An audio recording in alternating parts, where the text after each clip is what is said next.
अब एक मुद्दा अंतर्राष्ट्रीय है, राजनीति देसी है। इसमें मुद्दा है भारत और गाजा की, भारत और फिलिस्तीन की, भारत और इजराइल के रिश्ते की। यूनाइटेड नेशंस में अभी फिलिस्तीन को एक अलग राज्य, एक अलग देश के तौर पर मान्यता देने के लिए एक प्रस्ताव रखा गया। फ्रांस ने यह प्रस्ताव रखा था और इसके पक्ष में 142 वोट पड़े, जिसमें भारत का भी वोट है।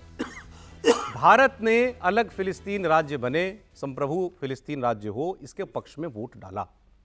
इस सरकार पर आरोप क्या थे? इस सरकार पर आरोप है इजराइल से संबंध रखने के, इजराइल से व्यापार संबंध बढ़ाने के, इजराइल से हथियार खरीदने के और उसकी लड़ाई में उसको हथियार देने के। मामला सुप्रीम कोर्ट तक भी कई लोग ले गए थे कि इस पर रोक लगाई जाए। सुप्रीम कोर्ट ने उस मामले को सुना नहीं। लेकिन हमारे देश के अंदर खासतौर पर कांग्रेस पार्टी ने मोदी सरकार पर यह आरोप लगाया कि दशकों से जो आपकी मिडिल ईस्ट की पॉलिसी थी, इजराइल और फिलिस्तीन की पॉलिसी थी, उस पॉलिसी के खिलाफ एक पक्ष इजराइल के साथ संबंध बढ़ा रही है ये सरकार, और ये गलत है। हमें फिलिस्तीन का साथ देना चाहिए। और इस वक्त जो हमास और इजराइल की लड़ाई चल रही है, जिसमें पूरा गाजा बर्बाद हो गया, लाखों लोग बेघर हो गए, हजारों लोग मारे गए, उसमें हमें गाजा के लोगों का साथ देना चाहिए और खुल के साथ देना चाहिए। कई मौकों पर भारत ने परिस्थितियों को देखते हुए इजराइल का साथ दिया अंतर्राष्ट्रीय मंचों पर, कई मौकों पर, और जैसे ये वाला मौका है तो खुलकर फिलिस्तीन का साथ दिया। अभी जब इजराइल ने कतर के ऊपर हमला किया था तो हमने उस हमले की भी निंदा की थी। तो भारत अपनी कैलिब्रेटेड फॉरेन पॉलिसी को लेकर के चल रहा है, उसको अब दोनों पक्ष देखने हैं। लेकिन अब जब हमने वोट किया गाजा के पक्ष में, फिलिस्तीन के पक्ष में, तो यहां क्या कहा गया? यहां यह कहा गया कि यह कांग्रेस पार्टी की और खास तौर पर प्रियंका गांधी की जीत है, क्योंकि प्रियंका गांधी ने बहुत दबाव बनाया। हमने यहां कई बार चर्चा की, वो अक्सर ट्वीट करती रही हैं, अभी भी करती हैं कि गाजा में जो है नरसंहार हो रहा है, बच्चे मारे जा रहे हैं उनके खिलाफ। तो कांग्रेस ने कहा कि वो दबाव था और प्रियंका गांधी का, कांग्रेस पार्टी का, जिसके कारण मोदी सरकार को खुल के फिलिस्तीन का पक्ष लेना पड़ा। फिर ओवैसी साहब भी इसमें बोले, उनकी बात सुन लेते हैं कि वो सरकार के काम की तारीफ कर रहे हैं या वो भी इसमें अपने दबाव को वजह बताते हैं। मुसलमानों, डरने और घबराने की जरूरत नहीं है।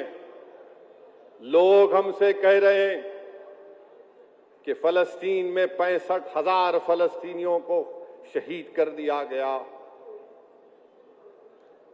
लाखों लोग बेघर हो चुके हैं। मगर मैं आपसे कह रहा हूं, क्या तुमने सुना कोई फलस्तीनी खुदकुशी किया? क्या तुमने कहीं पर पढ़ा कि कोई गाजा का एक फलस्तीनी खुदकुशी किया?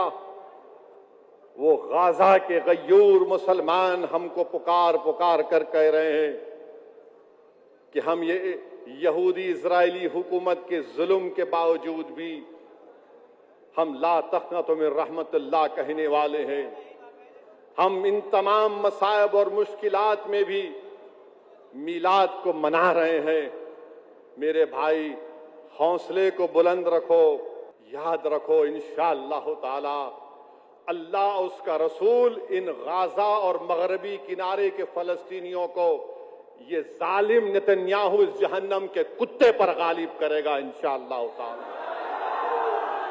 ये लोग अपनी ताकत से, अपनी मिलिट्री की सुपीरियरिटी से समझ रहे हैं हमको फलस्तीनियों के लिए साथ देना है। हम हैदराबाद में बैठे हैं, मगर हम गाजा और मगरबी किनारे के फलस्तीनियों को कह रहे हैं कि हम तुम्हारे से दूर सही, मगर हम तुम्हारे साथ हैं। हम रातों में उठकर तुम्हारी कामयाबी के लिए, तुम्हारी हिफाजत के लिए, तुम्हारी शिफा के लिए हम रसूलुल्लाह सल्लल्लाहु अलैहि वसल्लम का वास्ता देकर। वैसे बहुत लंबा बोले हैं, गाजा पर बहुत देर तक उन्होंने बात की है। मैं आपको कह रहा था, कांग्रेस पार्टी खास तौर पर इसको, ये एक तरीके का मोदी सरकार का यू टर्न है, इस तरीके से पेश कर रही है। तो क्या मोदी सरकार ने गाजा का पक्ष लेकर अपनी नीति में बदलाव किया, या नीति हमेशा से यही थी और विपक्ष जो है उसको सही तरीके से पेश नहीं कर रहा था? हर्षवर्धन जी। देखिए, भारत सरकार की नीति रही, और ये बड़ा अच्छा है कि भारत की सरकारें नीति नहीं बदलती, लेकिन दुर्भाग्य से इस बार विपक्ष बहुत स्तरहीन हो गया है। और मैं ये क्यों कह रहा हूं, जब विपक्ष में भारतीय जनता पार्टी थी तो कभी इस तरह का तमाशा नहीं किया। फिलिस्तीन को लेकर भारत की एक स्टेटेड पॉलिसी है कि फिलिस्तीन एक देश के तौर पर हम उसको रिकॉग्नाइज करते हैं, लेकिन क्या हम आतंकवादी हमलों के साथ खड़े हो जाएं इसके लिए? क्या यह संभव है? क्या जो सोनिया गांधी, प्रियंका गांधी वाड्रा और राहुल गांधी चाह रहे हैं, जिसके लिए बड़े बड़े लेख लिखे, जिसके लिए यहां तक चले गए कि झोला टांग कर पहुंच गई प्रियंका। अब तो शायद वो भूल भी गई होंगे भी दूसरे नहीं, कामों वही में व्यस्त झोला, हैं। उनकी वही तस्वीर घुमाई जा रही है कि प्रियंका गांधी ने संसद तक में फिलिस्तीन का झोला पहन के कह तो रहा बात हूं, उठाई। ये भारत की पॉलिसी कभी बदली ही नहीं।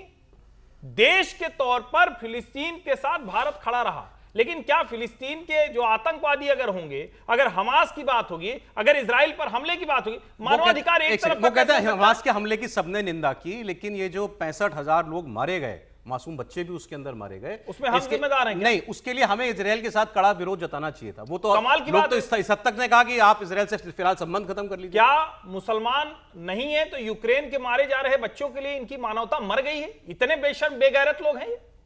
यूक्रेन में जो लोग मारे जा रहे हैं वो क्या मुसलमान नहीं? तो इनको नहीं समझ में आ रहा है हर वक्त तो ये मुस्लिम अपीजमेंट की पॉलिटिक्स, इतना शर्मनाक कि भारत सरकार की नीति पर सवाल उठाते हैं। ठीक है, ओके। गाजा पर सवाल उठाना मुस्लिम अपीसमेंट है विनोद जी?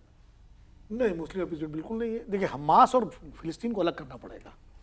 फिलिस्तीन अथॉरिटी जो है, पैलेस्टीन अथॉरिटी, इसका मुख्यालय रामल्ला में है, उसको भारत सरकार ने भी मान्यता दे रखी है, संयुक्त राष्ट्र संघ ने भी मान्यता दे रखी है। एक जमाने में यासर अराफात को नोबेल पुरस्कार मिला था इसीलिए। और हमास निश्चित रूप से उसका एक आतंकवादी इतिहास है, उसके बारे में संयुक्त राष्ट्र से लेकर हर जगह उसकी आलोचना की गई और की जानी चाहिए। इसराइल पे जो हमास ने किया उसको तो कोई समर्थन कर नहीं सकता, लेकिन उसके बाद जो इसराइल ने किया गाजा में, उसका कैसे आप समर्थन कर सकते हैं? भाई 1000 आदमी या 1700 आदमी उन्होंने वहां मारे या किडनैप किए। 1200 मारे थे 1200 मारे हमास थे, ने, और अब यहाँ 65,000 मार दिए। तो ये और लगातार आप मारते ही जा रहे हो, कभी कतर पे हमला, कभी ईरान पे हमला। उनको तो गाजा खाली कराना है, क्लियर है। उन्हें गाजा खाली कराना है। तो अब गाजा क्यों खाली कराना है, इसके पीछे क्या पॉलिटिक्स है? ट्रम्प साहब को गाजा क्यों नहीं याद आ रहा है? खबरें तो यहाँ तक है कि वहाँ भी रियल एस्टेट का कारोबार करने की तैयारी है अमेरिका की।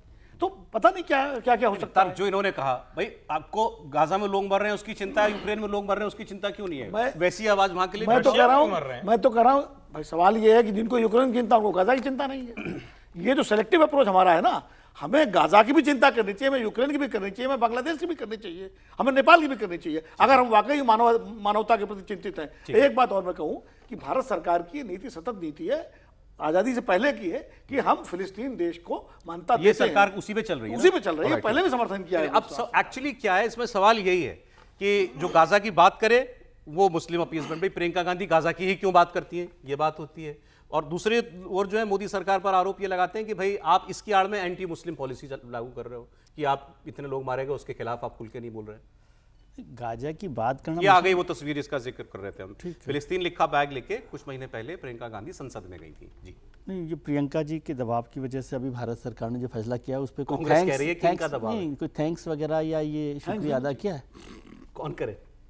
प्रियंका जी की भाई बात मान ली भारत सरकार ने, तो कम से कम प्रियंका जी इसका को तो आभार प्रियंका करना जी को चाहिए। थैंक यू कहना चाहिए। मतलब मैं तो मानता हूँ कि प्रियंका जी ठीक कह रही हैं, तो इस बात का आभार तो उनको व्यक्त कर देना चाहिए कि सरकार आपने हमारी बात मान ली। लेकिन मुद्दा वो नहीं है, मुद्दा थोड़ा सा फिनिश वाला है कि आप गाजा पर बात करें तो उसको मुस्लिम अपीजमेंट कहें, और ये कोई हिसाब है क्या कि आप गाजा की बात करेंगे तो यूक्रेन की भी करेंगे, रशिया की भी करेंगे? सब लोग अपने अपने हिसाब से अपनी अपनी बात कर रहे होते हैं। क्या कोई ये कह रहा है कि यूक्रेन में जो मारे जा रहे हैं वो ठीक हो रहा है? ऐसा नहीं है ना। और जो लोग यूक्रेन की बात कर रहे हैं वो भी ठीक बात कर रहे हैं, लेकिन वो गाजा की बात नहीं कर रहे हैं। एक अंतर है सर, गाजा में जो हो रहा है उसको लोग जेनोसाइड कहते हैं। वो तो बड़ा हुआ है ना, यूक्रेन और रशिया की वॉर में वो तो नहीं बड़ा कहा हुआ है ना जेनोसाइड। और उस पे भारत सरकार का रुख हमेशा मोटे तौर पर, खासतौर से मोदी सरकार का रुख इजराइल के साथ दिखाई दिया। और आप सोचिए ना, इजराइल पर आपने क्या किया कि कतर पर जरा सा हमला हुआ तब तो आपने बोल दिया ना। कतर में जो हुआ, इजराइल ने जो किया है, इसको मैं थोड़ा सा बारीक समझ रहा हूँ, ये है कि नहीं है कि जिस तरह से अमेरिका का रुख अभी इजराइल के साथ दिखाई दे रहा है, वैसा ही भारत का है। नहीं, उसकी वजह से तो हम थोड़ा सा इजराइल से अभी जो पिछले 15-20 दिन, महीने 2 महीने में हुआ है, एससीओ से एससीओ के बाद भी, और हाँ, तो एससीओ में भी हुआ, और अभी फिलिस्तीन के मसले में नहीं, अमेरिका ने जिस तरह से इजराइल का साथ दिया है और हम लोग अमेरिका से खिलाफ खड़े हुए हैं आज की तारीख में, तो ये तीनों चीजें भी बहुत सारे बट मोटे तौर पर आपको इंडियन पॉलिसी मिडिल ईस्ट की प्रो इजराइल लग रही है। प्रो इजराइल है। हम फिलिस्तीन की भी बात करते हैं, लेकिन है फिलिस्तीन की बात करते हैं, वो तो अब उसको करना ही है, उसमें कोई बदलाव नहीं होगा। नहीं, मुझे लगता इसके है बहाने हमारे देश में हो रही है क्या मुस्लिम राजनीति? वो तो पहले से ही हो रही है, और इसको तो इसके कारण तो और वो बढ़ी है देश के अंदर मुस्लिम अपीसमेंट की राजनीति। मुझे लगता है प्रधानमंत्री मोदी का बहुत स्पष्ट है कि भाई दुनिया का कोई दादा नहीं बन सकता, और जो सत्य होगा हम उसका साथ देंगे। अगर फिलिस्तीन पे आप हमला करते हो, अगर हमास के आतंकवादियों को मारते हो तो हम आपके साथ हैं, लेकिन आप कतर में इस तरीके से हमला करोगे तो हम आपका साथ नहीं देंगे। और जब वोटिंग की बारी आएगी तो फिलिस्तीन को, जो भारत की नीति रही है कि फिलिस्तीन को हम एक राष्ट्र के रूप में मान्यता देते हैं, तो हम उसी इस पर चलेंगे। वोटिंग हुई, भारत सरकार ने फिलिस्तीन के लिए एक राष्ट्र के रूप में मान्यता देने के राष्ट्र लिए माना हुआ है वोट किया है। भारत ने इसको माना है कि भाई द्विराष्ट्रीय सिद्धांत ने माना है, भारत ने माना हुआ है, दूतावास दूतावास से माना हुआ है। मदद कर दें। बिल्कुल, तो भारत की जो नीति रही है मोदी ने उसको कंटिन्यू किया है कि भाई हम अलग राष्ट्र मानते हैं तो उसको हम समर्थन देंगे। इजराइल के दबाव में या इजराइल के डर से या इजराइल के पक्ष में हम फिलिस्तीन को खाली नहीं करेंगे। तो मुझे लगता है बहुत साफ है। भारत एक मिडिल पाथ लेता है ज्यादातर मामलों में, एक न्यूट्रल। देखिए, यहाँ लोग चाह रहे हैं कि आप खुलकर एंटी इजराइल की संख्या है यही सर। बात क्यों कहें, हम ये क्यों नहीं मानते भारत के लोग, और यही इसीलिए तो कहा जाता है कि विदेश नीति देश की होती है। भारत अपने पक्ष की नीति करता है। हमें जिस दिन लगेगा कि हमारे इस कदम से थोड़ा सा उस पर दबाव बनाइए, वो भी करेंगे। फॉरेन पॉलिसी तो ऐसी, डिप्लोमेसी तो यही है ना। देखिए पाकिस्तान, और ये मतलब किसी एक देश के मामले में थोड़ी ना, हर देश ऐसे ही करता है। बस भारत में है कि विपक्ष चाहता है कि एक तय देश की राजनीति का विदेश नीति से संबंध नहीं होना चाहिए। इजराइल और भारत में एक बड़ा फर्क ये है कि इजराइल के सारे मुस्लिम कंट्री दुश्मन है। इजराइल चाहता है सारे मुस्लिम कंट्री खत्म हो जाए। भारत के लिए भाई पाकिस्तान एक दुश्मन के रूप में, सौदी अरब से दोस्ती है, बाकी जगह भारत से दोस्ती है। सर अगली कतर से खबर बता रहा हूं, दोस्ती वो है। भी कुछ मुद्दा ऐसा ही है। आप समीर जी से आपकी राय लूंगा। तुलसी पीठाधीश्वर महेंद्र रामभद्राचार्य जी ने एक बड़ी बात कह दी, इसको लेकर खूब सियासी हंगामा चल रहा है। दरअसल रामभद्राचार्य जी ने कहा कि पश्चिमी उत्तर प्रदेश मिनी पाकिस्तान जैसा लगता है। वो कहते हैं कि हिंदुओं के सामने आज बहुत संकट है, अपने ही देश में हिंदुओं को हम न्याय नहीं दिला पा रहे हैं, और पश्चिमी यूपी मिनी पाकिस्तान जैसा हो गया है, लेकिन हम इसे पाकिस्तान बनने नहीं देंगे, और आज हर हिंदू घर में हिंदू पाठशाला बनाना जरूरी है। उनकी बात सुनिए आप। आज हिंदुओं पर बहुत संकट है, बहुत संकट है। अपने ही देश में हम हिंदू धर्म को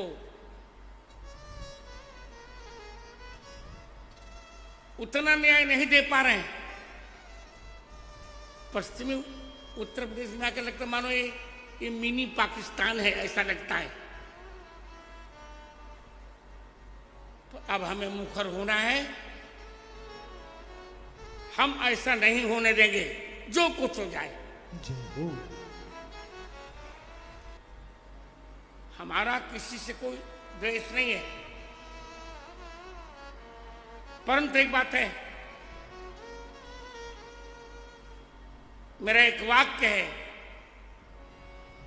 भूल कर भी किसी को न छेड़ेंगे हम पहले नहीं छेड़ेंगे, पर छेड़ने पर किसी को न छोड़ेंगे हम। जय हो।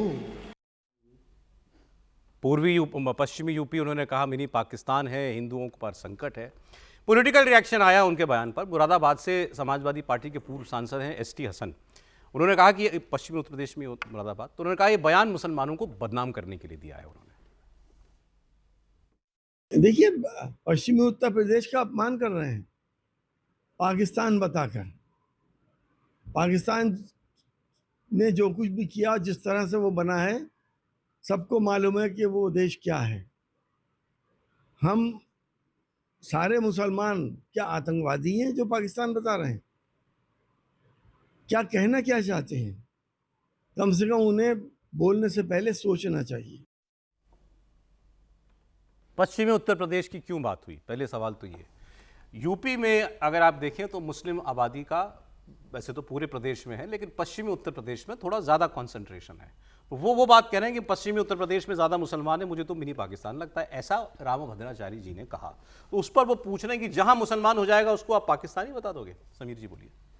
नहीं, मुझे लगता है रामभद्राचार्य ने जो कहा है उसको उनका संदर्भ के रूप में देखा जाना चाहिए कि उन्होंने पश्चिमी यूपी के लिए जो जिक्र किया स्पेसिफिकली, तो भाई जो इतिहास रहा है, जिस तरीके से पश्चिमी यूपी में सांप्रदायिक तनाव हुआ था, जिस तरीके से हिंदू घरों पे लगा दिया गया था, ताले लग गए थे कि भाई यार बेचने के लिए कैराना की बात थी वो। कैराना की बात थी। और अभी संभल में जो विवाद चल रहा है, जिस तरीके से संभल भी उसी तरीके से आता है, और जिस तरीके से वहाँ पर एक मुस्लिम डोमिनेंस जिस तरीके से रही, सांसद रहे या वहाँ के जो लोगों का डोमिनेंस रहा, और हिंदू का वहाँ से जो पलायन हुआ, जो कहा गया था कि भाई मुसलमान हिंदू कम्युनिटी ने पलायन किया, तो उसका संदर्भ उस दृष्टि में था। आप कह रहे हैं कॉन्टेक्स्ट में देखेंगे तो बयान ठीक है? बिल्कुल, मुझे लगता है उसमें देखा जाएगा तो बयान ठीक है। ठीक है सर, आपको?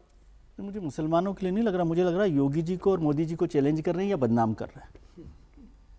11 साल से जो दो बड़ी सरकारें हैं, उत्तर प्रदेश में 8 साल से और वहाँ पर 11 साल से हिंदुस्तान में, उस सरकार के रहते हुए जो मानी जाती है कि हिंदुओं की रक्षा करने के लिए या हिंदुत्व के साथ खड़ी होने वाली, वो ये जो दिख रहा है ना अभी जो फिगर है, वो ठीक है। किस जिले में कितनी मुस्लिम आबादी है पश्चिम उत्तर प्रदेश में? लेकिन योगी जी के रहते हुए यदि हिंदू संकट में है तो मुझे लगता है मुसलमानों को नहीं, वो योगी जी को चैलेंज कर रहे हैं या बदनाम कर रहे हैं। ओके, ठीक है सर।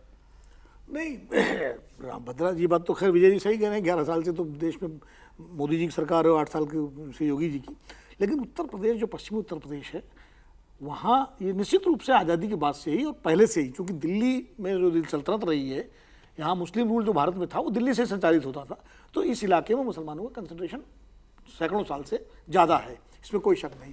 लेकिन अगर आप दंगों की बात करें, पलायन की बात करें, तो कैराना की अगर आप बात करते हैं तो कैराना के बारे में हुकुम सिंह ने ही कह दिया था, मैं गलत बोल गया था। और मुजफ्फरनगर जो दंगे हुए थे 2013 में, उसमें तो 50,000 से ज़्यादा मुस्लिमों ने भाग करके अपने गांवों से जो है सहारनपुर जाकर शरण ली थी, कैंपों में रहे थे जाकर के। ऐसा नहीं है कि खाली मुस्लिम। अभी संभल में जो हुआ, संभल में दंगा ही था। एक दूसरी तस्वीर है। इसके अलावा मलियाना कांड, हाशिमपुरा कांड, फिरोज बिल्डिंग कांड, मुरादाबाद, सब जगह जो है कांड पुराने, तो दोनों तरह से की घटनाएं यहाँ पर हैं। लेकिन देश के किसी हिस्से को मिनी पाकिस्तान का है, फिर कश्मीर को आप क्या कहेंगे? फिर तो आप जो है पाकिस्तान के दावे को आप सही कह देंगे, जो कश्मीर पे करता है वैली को। तो ये कम से कम रामभद्राचार्य जी इतने संत हैं, उनकी इतनी प्रतिष्ठा है, हिंदू धर्म के लिए उन्होंने बड़ा काम किया है। तो अभी देखिए वो तो पूरा उनका भाषण सुनना पड़ेगा, प्रवचन सुनना पड़ेगा, उन्होंने किस कॉन्टेक्स्ट में क्या कहा, लेकिन इतनी बात उनकी जो है ये बड़े परिप्रेक्ष्य में भी संत को संत की तरह किसी भी कॉन्टेक्स्ट में ये बयान ठीक नहीं है, बिल्कुल ठीक नहीं, पॉलिटिकल बयान जैसा हो जाता है जब आप इस तरह बात करते हैं। नहीं, देखिए, जब भारत में मिनी पाकिस्तान कहा जाता है तो उस मानसिकता, उस सोच की बात की जाती है जिसने पाकिस्तान बना दिया। और क्या संभल में हिंदुओं की आबादी कम हुई तो मिनी पाकिस्तान बना नहीं है? क्या जहां जहां मुस्लिमों की आबादी बढ़ती गई वहां हिंदू आबादी कम नहीं हुई है? और रामभद्राचार्य जी जब कह रहे हैं तो निश्चित तौर पर इन संदर्भों के हवाले से कह रहे हैं। अब वो कहाँ कथा कर रहे थे, किस तरह का संदर्भ था, वो अभी जानकारी हो तो उस पर और बात हो। लेकिन क्या ये सच नहीं है कि पश्चिमी उत्तर प्रदेश में इस आधार पर वोट हो रहा है, वहां हिंदू विरोध के आधार पर कोalition बन रहे हैं? क्या ये सच नहीं है? और जितने दंगों के नाम गिनाए, खैर वो तो अच्छा है। वोट तो किसी ना किसी आधार पर होते ही, धर्म पर नहीं होगा, वोट की बात नहीं है। ना ना ना ना, वोट मैंने फिर कहा, मिनी पाकिस्तान मतलब पाकिस्तान बनाने वाली मानसिकता। उत्तर प्रदेश का यही वाला वो इलाका है जहां से सबसे ज्यादा उस वक्त, पहले भी जब मुस्लिम लीग को समर्थन क्या है पाकिस्तान के समर्थन वाली मानसिकता, क्या मतलब आप किस मतलब आप अभी भी जो बात कर रहे हैं, संभल जैसे उदाहरण के होने के बाद अगर आप बात कर रहे हैं, अगर आप किसी जगह पर जो आक्रांता है, आतताई है, उसके लिए मेला लगा रहे हैं, अगर आप आज भी ये कह रहे हैं कि बाबर के हम वंशज हैं, अगर आप आज भी कह रहे हैं कि 800 साल हमने गुलामी, इस देश को गुलाम रखा है, हम शासक हैं, सत्ता में रहने वाले हैं, और उसके बाद भी आप कह रहे हैं वो संकट की बात पे छांगुर बाबा की, छांगुर जो था, बाबा मत कहिए भाई, छांगुर जलालुद्दीन, उसकी बात कर लीजिए। हर तरफ इस तरह के मामले सामने आ रहे हैं। आप सोच की बात कर रहे हैं, सोच की बात कर रहे हैं। और उत्तराखंड में आप देखिए, मजार थी, उसके अंदर कोई नहीं था, यानी फर्जी मजार थी। आप जस्टिफाई कर रहे हैं, उनका बयान जस्टिफाइड है? नहीं, अगर जिस संदर्भ में कह रहे हैं तो बिल्कुल वो दिखता है ना कई बार। मैं ये कह देना कि नहीं नहीं वो तो कह रहे हैं तो मतलब एकदम से उनको संत हैं तो नहीं बोलना चाहिए। चलिए उनके शिष्य की भी बात कर लेते हैं। अगर हमारे पास स्टेटमेंट है तो दिखा दीजिएगा। हिंदू राष्ट्र की बात करते हैं हमेशा बाबा बागेश्वर। अब उन्होंने ये मांग अपनी और तेज कर दी। वो गया जी गए हुए थे और वहां बाबा बागेश्वर ने एक बड़ा स्टेटमेंट दिया और कहा कि भारत को हिंदू राष्ट्र घोषित करने का वक्त यही है, नेपाल और बांग्लादेश से सीखो। सुनिए। बांग्लादेश नेपाल की घटनाओं को से सबक भारत को लेना चाहिए। भारत में सामाजिक समरसता का संदेश बहुत जरूरी है। भारत में हिंदू एकता का कार्य बहुत ज्यादा जरूरी है। भारत को घोषित रूप से हिंदू राष्ट्र बनाने का प्रण संकल्प बहुत जरूरी है। हम 7 नवंबर से 16 नवंबर तक इसीलिए पदयात्रा कर रहे हैं कि भारत के प्रदेशों में भी यही हालात नेपाल और बांग्लादेश जैसे ना हो जाए। हिंदू राष्ट्र ही एकमात्र रास्ता है विश्व में शांति स्थापित करने के लिए। हिंदुत्व एक विचारधारा है, हिंदुत्व एक मानवता की विचारधारा है, हिंदुत्व एक शांति की विचारधारा है, हिंदुत्व सबको अपना बनाने की विचारधारा है, हिंदुत्व वसुधैव कुटुंबकम की विचारधारा है। कह रहे हिंदू राष्ट्र अभी घोषित करना चाहिए। बांग्लादेश का तो समझ में आता है कुछ लॉजिक कि वहां कट्टरपंथी लोग सत्ता में आ गए हैं। नेपाल से सीखो भी उन्होंने कहा सर। मैं तो पता नहीं, आप बहुत ज़्यादा वजन देते हैं ये जो भी सोकॉल्ड संत हैं। यदि सोकॉल्ड नहीं कहेंगे तो भी संत भी आप कहते हैं, तो मैं तो नहीं मानता हूँ, ठीक है। लेकिन यदि आप इनको इतनी जगह दे रहे हैं तो आप ही चर्चा कीजिए इस पर। आप चर्चा करने लायक भी नहीं मानते? मैं नहीं मानता है, कोई भी बोल रहा है और आप उसको चलाए जा रहे हैं। सर देश भर में बढ़ना इतने तो देश भर में इसीलिए हो रहा है ना क्योंकि सौरभ सर चलाते हैं उसको। अरे सर अब आप कोई किसी आदमी की इनमें आस्था है तो उसमें सौरभ जी नहीं, आस्था उनकी ठीक है, आस्था ठीक है उनकी, जिनकी आस्था उस पर मैं सवाल नहीं कर रहा ना। लाखों लोग जाते हैं इनको सुनने के लिए। ठीक है, तो चलाइए आप, लाखों लोगों को सुनाइए। आप इसका भाग नहीं बनेंगे आप? मैं इसका हिस्सा नहीं हूँ। मैं कोई इतनी एलर्जी आपको इनसे त्रिपाठी जी? कहाँ क्यों सबक लेना है नेपाल? नहीं देखिए, बिल्कुल सबक लेना है। बांग्लादेश में जो कुछ हुआ वो हमने देखा ना। जिस व्यक्ति ने, और ये हिंदू मुसलमान नहीं है ना, अगर हिंदू मुसलमान होता तो शेख मुजीबुर रहमान की प्रतिमा ना तोड़ते ना। अगर वो होता तो वहां के जो बहुत बड़े मुस्लिम डायरेक्टर थे उनका घर नहीं आग लगा देते। सबक क्या है? वो कह रहे हैं सबक बड़ी सीधी सी बात है, हिंदुओं को अपनी पहचान, अपनी संस्कृति के साथ समझौता करना बंद करना चाहिए। और मैं एक लाइन बस जोड़ दूं, वो जो कह रहे हैं कि हिंदू राष्ट्र घोषित होना चाहिए, मुझे लगता है उसकी कोई जरूरत नहीं। ये हिंदू राष्ट्र था, हिंदू राष्ट्र है, हिंदू राष्ट्र रहेगा। नहीं, बांग्लादेश और नेपाल से सीख लेने की क्या जरूरत है भाई? भारत का बांग्लादेश नेपाल जैसा है। कह रहे ना हो जाए, उन्होंने कहा ना कई राज्यों में ऐसी परिस्थिति बन जाएगी। धीरेन्द्र शास्त्री, वैसे विजय जी का तो कहना है कि चर्चा करने लायक ही नहीं है, लेकिन चूंकि आप चर्चा कर रहे हैं तो मैं तो एक तो बागेश्वर बाबा नहीं कहता इनको। वो तो बागेश्वर धाम वो हनुमान जी का स्थान है, हनुमान जी को कहा जाता है। ये धीरेन्द्र शास्त्री है, कथावाचक हैं। और संत को जो है, संत की परिभाषा बहुत अलग है। संत वो है, आप संत भी नहीं, आप भी नहीं? मैं नहीं मानता। संत की परिभाषा अलग है। खत्म कर दिया संत तो मतलब संत संतन के करनी जिम कुठार चंदन आचरणी काटे मलय परस सुनु भाई गुण दे सुगंध बसाई ताते सुर सीसन चढ़त जग जग बल्लभ श्रीखंड अनलदाई पीठत घनई परस बदन ये सर आपको संत मान लेंगे लोग? नहीं, ये संत की परिभाषा। बस एक लाइन खत्म कर दें, समय नहीं, खत्म हो गया है। ये हिंदू है, हिंदू संत को संत नहीं मानेंगे, लेकिन एक मुसलमान ढोंगी पर टिप्पणी करना बड़ा कठिन हो जाता है। लेकिन हिंदू धर्म मैं ढोंगी भी टिप्पणी बताऊं, मैं छांगुर को मैं भी बाबा नहीं मानता।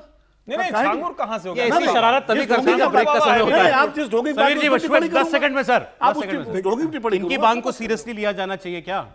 देखिए, हिंदू राष्ट्र ही बस हिंदू राष्ट्र और राज्य का जो फर्क है वो समझना पड़ेगा। हिंदू राष्ट्र है, हिंदू राज्य बनेगा, वो चाहते हैं कि हिंदू राज्य बने। हिंदू राष्ट्र तो ये जहाँ वंश का जिस धर्म का होता है वो राष्ट्र उससे पहचाना जाता है। आज समय इतना, सॉरी आपको बीच में रोक रहा हूँ। बहुत शुक्रिया समीर जी, विनोद जी, विजय जी, हर्षवर्धन जी, बहुत धन्यवाद आपका।